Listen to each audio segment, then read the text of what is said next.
بعد از چند دقیقه کمیسیای مرکزی آگاه می شود که او را به طور مخفی در نوار ثبت کردند و برای شرکت در جریان انتخابات واقعا هم خبرنگاران به اینجا آمدند. میگویند در قطعه آوازدهی رقم 249 جای هست.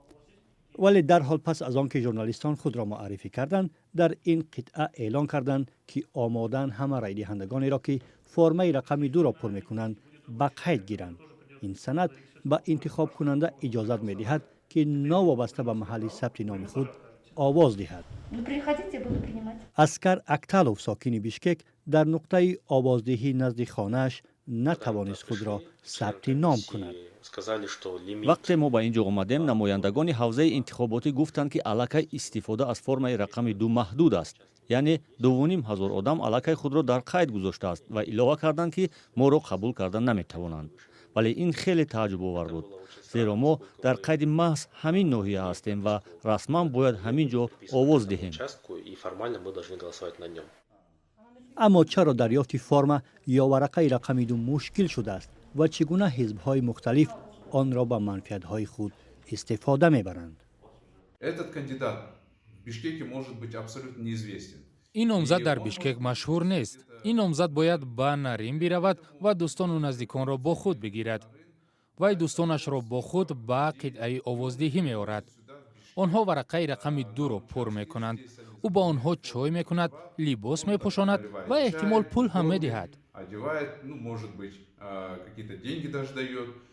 اکنون به ترتیب این کار توجه کنید.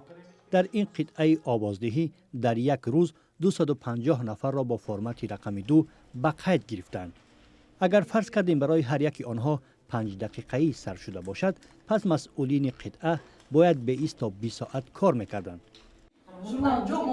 شما در این کاغذ ها به قید میگیرید. یک ژورنال عمومی ندارید، دفتر مخصوص ندارید. به ما گفتند که همینجا نویسید. پس از 5 دقیقه نماینده کمیسیه یک بار به یاد آورد که ژورنال را به اتاق آموزگاران بردند. در قطعه آوازدهی وقتی ما همین سال را دادیم، شما گفتید که نه، چنین نیست. من خود را گم کرده به اتاق آموزگاران رفتم. همین حال آوردم. همه ما دیدیم که این فعال شوی به قید گیرندگان در میانه های ماه آگوست مشاهده شد.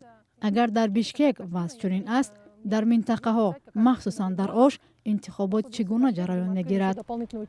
اتیر باور دارد که این حالت ها به رشوه‌ستانی و تقلب در سندهای انتخاباتی شرایط فراهم می‌آورد.